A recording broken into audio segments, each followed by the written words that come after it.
Hello and welcome to Talking Turkey. I'm your host, Ahval editor David Lepeska, and with me today is Karol Wasilewski, head of the Middle East and Africa program and Turkey analyst for the Polish Institute of International Affairs. Hello, Karol, and thank you for Hi, joining us. thank you very much. We are speaking on Wednesday, September 16, a day after Turkish and Greek delegations are thought to have met at NATO headquarters in Brussels. I haven't seen confirmation of that, but we believe it happened, for talks aimed at de-escalating the situation in the Eastern Mediterranean and Aegean, where the two neighbors and historic rivals have been challenging each other over issues of sovereignty, maritime rights, and airspace, going at times to apparently the brink of war. Karol, what have you heard about these talks in Brussels, and what do you expect to come out of them, if anything? Actually, exactly as you said, I haven't heard much about this conversation between Greek and Turkish officers because basically what's happening in NATO very often stays inside the NATO. But what do I expect? I expect actually the most important thing now. I expect both sides, with the help of NATO, to find a way to find a deconfliction mechanism. I don't think it will be easy, and actually, I read a very good piece written by Metin Gürcan about this, who told that, for example, the issue of drones will be problematic because simply neither Turkey nor Greece have any idea how to deconflict the issues regarding drones, and NATO has to be innovative here. So it won't be easy, but I hope that both sides would be able to find, to make the first step and the step which is highly needed. I mean, the deconfliction. NATO, as we said, is overseeing these talks, despite having some recent tensions with Turkey. And NATO strongly disagree with Turkey's decision last year to purchase Russian missile defense systems, and Turkish officials have reportedly since been iced out of some NATO security meetings as a result of that. After a verbal dispute with France last year, Turkey threatened to block NATO's updated defense plans for Poland and the Baltic states if the alliance failed to recognize the Kurdish-led People's Protection Units, or YPG, as a terrorist group. Many have argued in recent weeks that the worsening Turkey-Greece dispute highlighted NATO's paralysis, but it seems like the narrative would change considerably if NATO were able to bring these two member states to the negotiating table, which seems like a possibility, right? Yeah, it is a possibility, but what I would like to underline here, because I think we often have a problem understanding why the situation is so complicated here. And I think we need to start from the basics. And what we have here is a highly complicated negotiating situation. I mean, Turkey, um, for some reason, I actually have problems understanding why, has been having a foreign policy that contributed to its isolation in the region. And we have a Greece who is doing exactly opposite. I mean, the Greece is trying to mobilize international support for its arguments. And the problem is that, and this is also what makes this dispute harder, even harder. I mean, the Greece simply can't see any benefits of, having a compromise with Turkey. And Turkey even makes this situation more harder because while some members of the European Union have, let's say, more sympathetic stance towards Turkey arguments, they simply do not want to negotiate with Turkey with a gun stuck to their head. And actually, what's Turkey doing by saying that we will continue our exploration, Trace will continue his mission, will never ever make a step back. This is like a holding a gun to the head of some European Union members. Right, right. French President Emmanuel Macron has been very vocal in denouncing Turkey's aggressive posturing in the Eastern Mediterranean and the region, and has attracted as you say, the support of some other EU members, particularly Greece and Cyprus, which view Turkey's actions as illegal. Germany, on the other hand, kind of represents the other side, seeking to calm the waters and working to broker talks over both the Eastern Mediterranean and the Libyan conflict, where Turkey has been playing a key role. So we've got one key EU member looking to punish Turkey for its aggressiveness, and another, in a way, looking to reward Turkey for that same aggressiveness.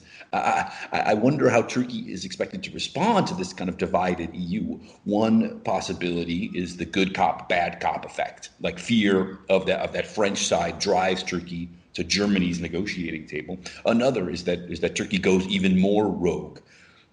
Yesterday, EU Foreign Affairs Chief Josep Borrell said EU relations with Turkey were at a, quote, watershed moment in history. The ball will go one side or the other, depending what is going to happen in the next days. To which side do you expect the ball to go? Okay, first of all, I need to say one thing about Germany. Yes, I believe it is true that Germany prioritizes the escalation of the situation.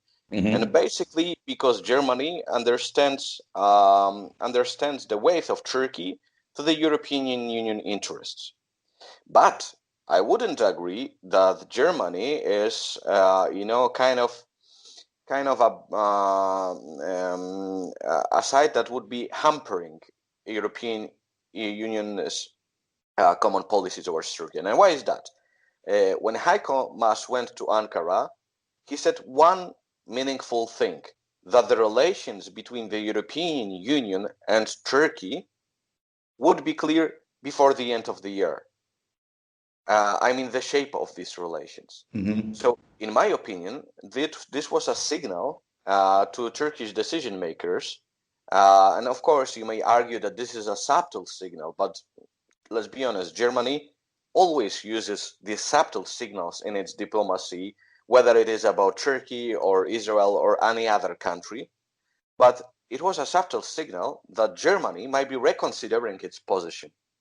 And if Germany reconsiders its position and joins France, it will be extremely hard for the European Union not to have a unified position in Turkey. And I believe this is what Turkey's decision makers actually fear of.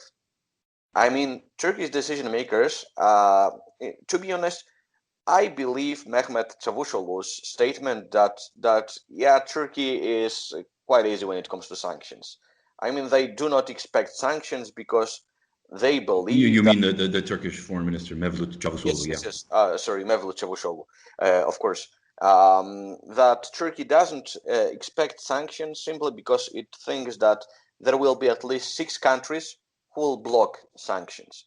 So I believe this, but actually, lack of unified European Union policy towards Turkey is precisely the thing that made Turkey stronger in these relations. And I believe this is one of the fundamental flaws of the relations. Because when you look at the European Union and Turkey relations, I would say in the last 5 years, but you can even say that in the last 10 years, there has been this quite a strange phenomena that Turkey thought of itself as a stronger part in this relationship. Well, let me actually, this is a good lead into my next question. I was going to lead you right in. Many argue that the EU can only make a real impact on Turkey if it acts with a united front. And you wrote an analysis of Turkey-EU relations last month in which you argue that Turkey's takeaway from the 2016 refugee deal was essentially that it was the stronger side and would not suffer at the hands of the EU, basically. In order to change this perception, you call on the EU to take a firm stance toward Turkey and respond with targeted sanctions whenever Turkey acts against the interests of EU member states. Combined with a realistic offer of cooperation, you argue that this will induce Turkey to take a more cooperative stance. But I was thinking, if one combines the French and German approaches right now, the EU is in a way taking that stance right now, presenting both carrots and sticks. Also, the EU sanctioned Turkey for its acts in the Eastern Mediterranean last year, minor sanctions, which seem to have had no impact. Member states will surely talk of sanctions against Turkey at the EU summit next week. Why do you see sanctions as the right tool right now? Wow, lots of topics to discuss. So let me Hmm. finish first with Turkey and its stance towards the European Union. Yes, it's true. I mean, at least I believe it's true that the migrant deal was a breaking point, but it began earlier. Hmm. I mean, since the financial crisis, the Turks have been very loudly saying that they believe that the European Union now is the side that needs Turkey more and not Turkey when it comes to the European Union. So this is the first point. And definitely the migrant crisis strengthened this position because it was just a basic calculation. If the European Union counts with something on Turkey, it means that it gives us leverage. And this is exactly precisely what Turkey decision maker thought, that since now, we really are a stronger part in this relation. And when it comes to your question about the stance of the European Union towards Turkey and sanctions, actually, I need to introduce another element here. Hmm.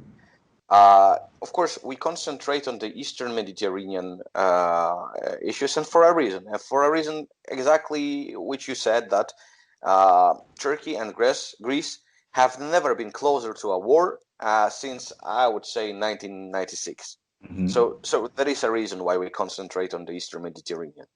Of course, another reason is Libya. Another reason is still Turkey in Syria. But let's leave it for a moment. Let's leave it for a moment. Are these only problems that Turkey causes for the European Union? Obviously not. Another problems are that Turkey is simply, for example, trying to destabilize situation in the European countries by using diaspora. We have had many reports from usually from the Western European countries, that Turkey is also using, for example, its diplomatic missions to spy on Turkish citizens living in the Western European countries. What I want to say is that Turkey is actually is not behaving like a partner of the European Union. Sometimes it is even, behaving like a hostile country. So I believe that, and here I need to get to the sanctions. I believe this is not a proper question whether we should sanction Turkey or not. Simply because I know that in the 21st century, we very often tend to think about diplomacy as a way, to establish who is right.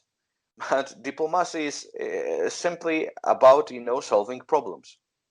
So the question we should ask instead is, how do we build, I mean, we as a European Union, how do we build a stable and functioning relation with Turkey? And is it even possible under these conditions? And only after asking this question, a bit different question from, just should we sanction Turkey or not? We may answer that, yeah, what you said and the current stance of the European Union about carrots. Yes, I believe we should use carrots on the one hand, because simply we don't want to antagonize Turkey.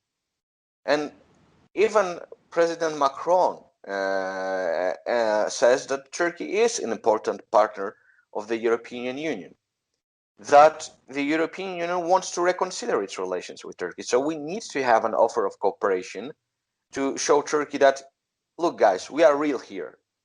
We are serious here. We really want to have a cooperation. But yeah, on the other hand, we need to have sanctions and use these sanctions, I believe, whenever Turkey acts against the European Union members' interests, be it in the Eastern Mediterranean, be it by using the Turkish diaspora to influence decision-making process in countries like Germany or Holland. I mean, in countries with a huge Turkish diaspora. That's interesting that you say Turkey aims to destabilize these European countries through its efforts with its diaspora. I always thought, and I think I've written, that it's more about one, attracting votes among kind of pro AKP people, across, in these EU member states, and two, finding supposed enemies of the Turkish state, Gülenists and potential Kurdish supporters of the Kurdish cause. You're saying that Turkey aims to destabilize these countries. No. I'm not saying about the aim, because obviously Okay. the aim is to collect the votes from the diaspora and so on. But I believe the one aim doesn't exclude the other. I mean, by doing this, Turkey also wants to influence the situation for example, sorry, not the situation, but decision-making process in countries like Germany or Holland. So, I mean, the one aim doesn't exclude the other. I see. About the possible impact of sanctions, you mentioned Turkish Foreign Minister Çavuşoğlu, who a couple of days ago made not so subtle hints that should the EU levy more sanctions against Turkey, Ankara would open the refugee gates once again. But recent reports in The Guardian and elsewhere suggest that European fears of kind of a migrant wave have been somewhat misplaced, that the new arrivals have integrated well, and we've seen neither increased crime nor far-right parties going into power. So does Erdogan's threat to open the gates still spark fear in Paris, Berlin, Brussels? I believe it sparks fears in maybe not in Berlin, not in Paris and Brussels, but definitely in Central European countries. But the problem is that, it may not be such an effective tool as it used to be in the past. And why is that? I'm sorry. Do you remember when Turkey opened borders for the migrants in February, when it Sure, yeah. had problems in Italy? And many people asked question, why didn't migrants, just storm the border with Greece? I mean, of course, the numbers were inflated by the Turks, but these were not the real numbers. It was not like 200,000 migrants went to Greece. It's not. It wasn't like that. And my Well, but I ask, mean, at least tens of thousands went. yes, You would say, yeah, but yeah, but yeah. but you But would also remember, say that like the not more didn't go because they saw what happened. They saw that they basically couldn't get through. this is the first issue. But first of all, remember that Suleiman Soylu, for example, was really inflating the numbers. Sure. I'm, today the times fly so fast, so I can't be 100% sure when it comes to numbers, but I believe it was around 200,000, what Suleiman Soylu said at that time. Yeah, I think that's right. Yeah. So it was not the right number. And actually, some even believed in that number. I remember that Reuters reported that Viktor Orban said that like 150,000 migrants hit the Greek border. But okay, let's leave it like that. But many people ask questions why it didn't work. And I read a really magnificent article on Karar analyzing the Syrian migrants in Turkey. And the author of this analysis basically said that, you know what, many Syrians now have their roots in Turkey. I mean, they work, their children go to school, and they have this experience of people who went to Germany, and experience of these people who said that life is not that much easier there, and they simply do not want to go en masse to Germany for this risky trip. So this is also the reason why this Turkish leverage somehow, I wouldn't say it's totally useless, yes, but it somehow lost its charm for Turkey. So yes, of course, the Turks will definitely try to just make the European Union worry by a threat of opening the border, because simply it is still Turkey's biggest leverage. But I'm not so sure Turkey really has so much leverages over the European Union as we tend to think. I mean, of course, I expect that when the European Union introduces sanctions, Turkey simply won't be happy because of that, and simply will have to, have this nationalistic discourse that Turkey has to respond, and probably they will even say that the migrant deal is over. Or I would say that most probably they would say that the migrant deal is over. But the issue is that Turkey, and I think that we should remember this as a basic point, Turkey cannot allow itself to break its relations with the European Union that has a unified stance on Turkey. Turkey simply cannot allow this, also because of the economic reasons. And if you followed Turkish politics in the last 2 weeks, maybe this is a bit. Maybe I will be a bit courageous here with this statement, but I think even the threat of sanctions, strengthened by the statement of Heiko Maas I mentioned earlier, worked. I mean, of course, you can still hear lots of nationalistic rhetoric, but Turkey decided to give diplomacy a chance. So a threat of sanctions is somehow working. You're saying that maybe it's already worked, and that's why Turkey's at talks right now. Okay, maybe.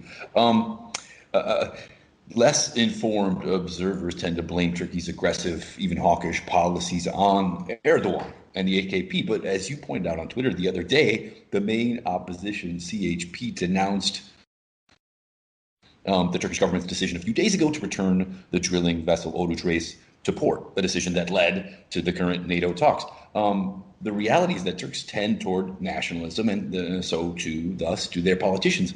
But I wonder if you think that all of these aggressions in the Eastern Mediterranean, with Libya and so on, could have happened, and this whole situation could have happened under a non-AKP government.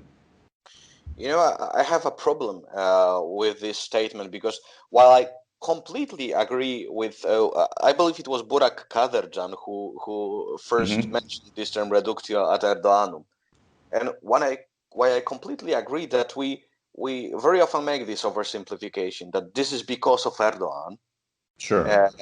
And again, while I agree with this, I don't think it's wrong to just add this Erdogan dimension to our calculus, simply because this is true, and I believe that every Turkish government, be it under Tayyip Erdogan, be it under Kemal Kılıçdaroğlu, however impossible that sounds, would react the same in the Eastern Mediterranean. But the problem with Erdogan is his style.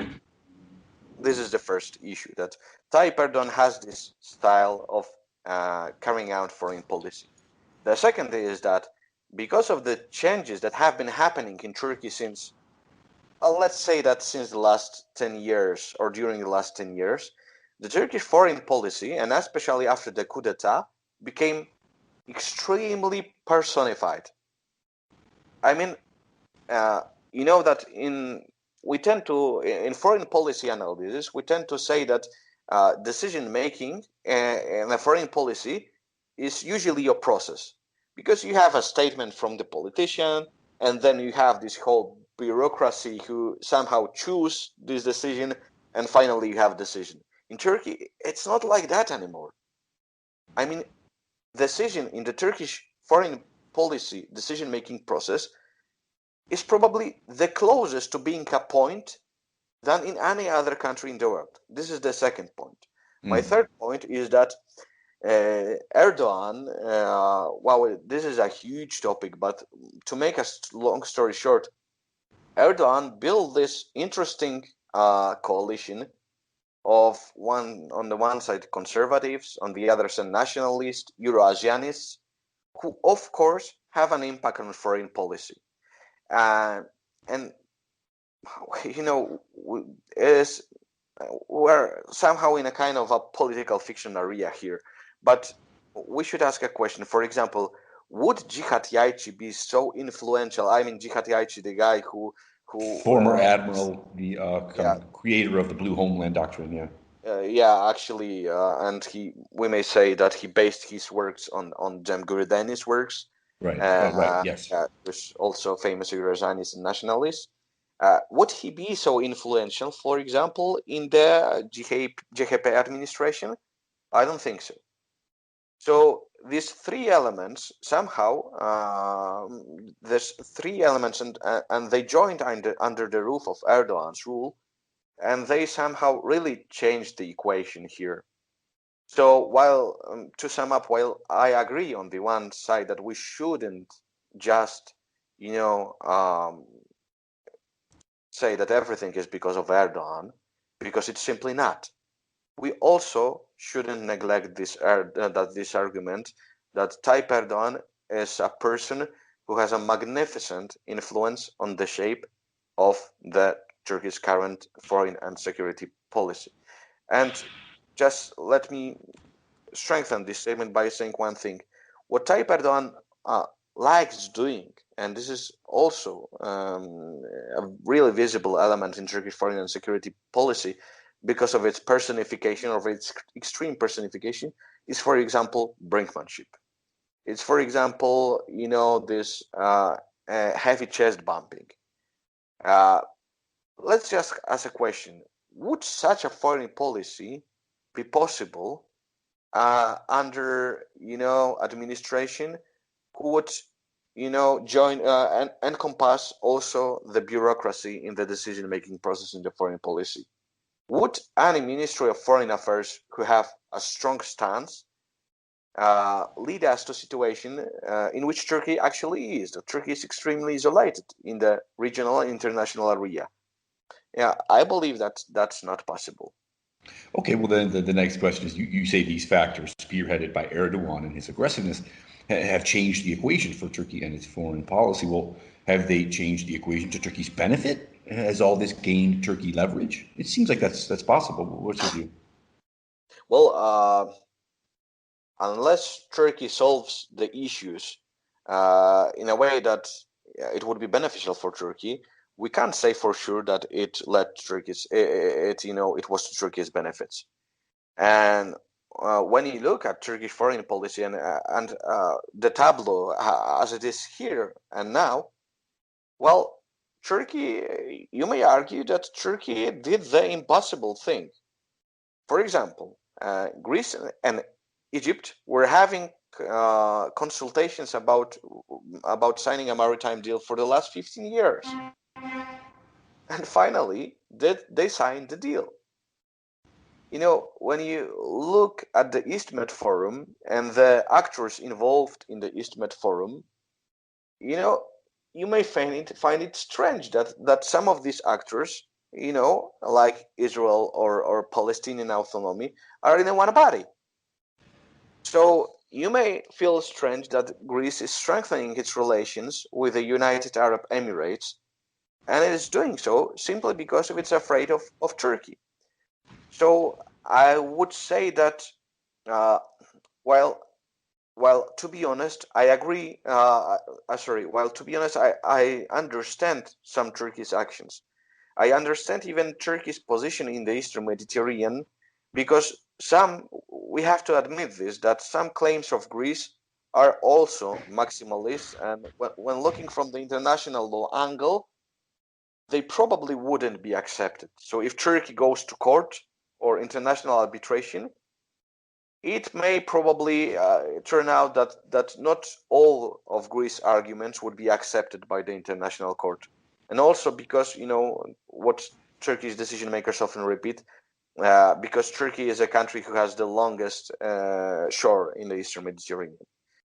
But at the same time, while I understand these arguments, I think that the way of bringing it to the fore is not beneficial for Turkey. I mean, but wait. Just let me. So I mean, in Libya, Turkey has helped keep an Islamist or partially Islamist government in power. It has, as you say, signed this maritime borders deal, which has significantly expanded its claims in the Eastern Mediterranean. It is also renewing, I think, 30 billion or so in economic deals in the Eastern Mediterranean. It has pushed Greece to the negotiating table, and I think most analysts agree that the resolution to the maritime rights will involve Greece compromising in some way. And then thirdly, there's Syria, where Turkey has annexed this territory and pushed, as it wanted to do, Syrian Kurdish forces back from its border. So those seem like clear kind of gains, no? Definitely, it may seem so. But first of all, the game is not over. So, when you look at Libya and currently these conversations, who would replace Sarraj? Well, the tableau may change very quickly. Secondly, what Turkey did in Libya, and we very often miss this in an equation, exactly Libya is a case which made France so tough on Turkey.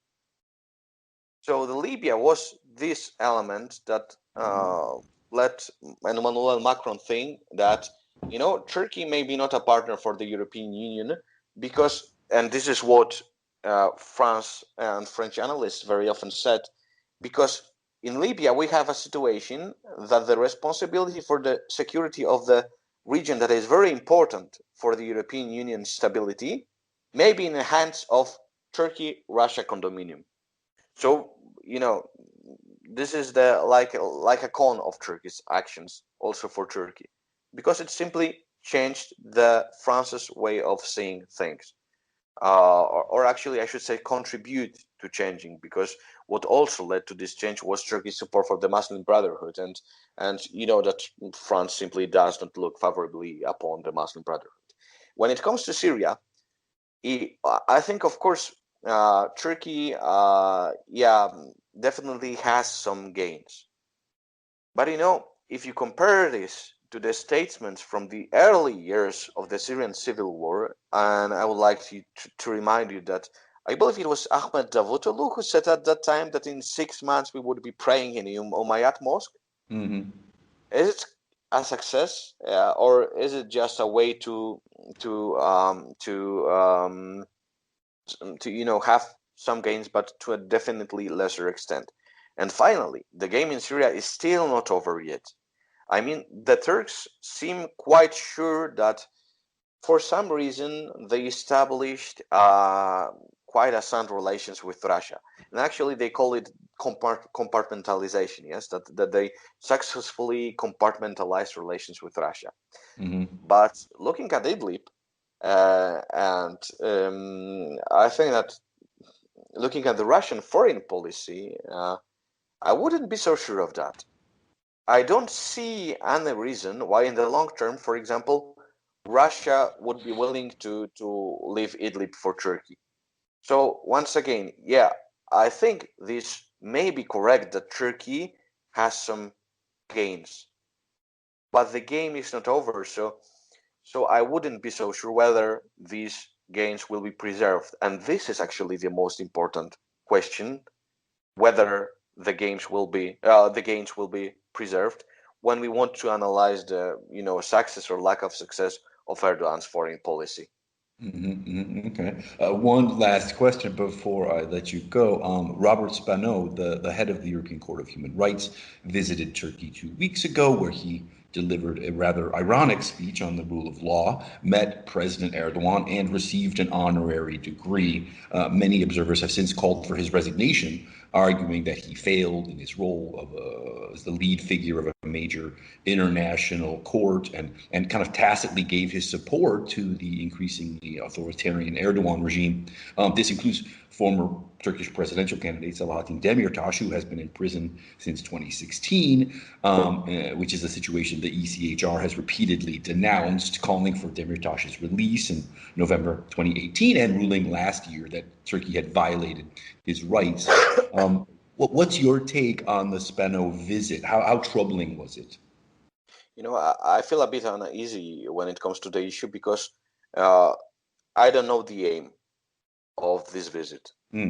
And of course, it may sound controversial, but if the visit aimed at, for example, I don't know, resolving the issue of Osman Kavala or Selahattin Demirtas, and we are not 100% sure what the head of what Mr. Spinello said there. Yeah, I don't feel somehow, I don't feel it will be just to have this strong opinion on this visit. Of course, it may sound controversial because of the stance of Turkey simply when it comes to the human rights. But you're saying that there may be some result of this visit that we don't yet know. Actually, maybe I will say that I hope so, but I'm not so sure because basically I find it really hard to believe that Turkey would let Osman Kavala or Selahattin Demirtas go. Yes, but I hope, I would like to underline this, I hope that the aim of this visit was also to discuss this issue, and maybe somebody thought there that maybe we should use this kind of personal diplomacy. But once again, I underline, I hope. Time will tell, I guess. Karol Wasilewski of the Polish Institute of International Affairs. Thank you so much. It's been a pleasure talking to you. Thank you for having me. It also was an extremely pleasure for me.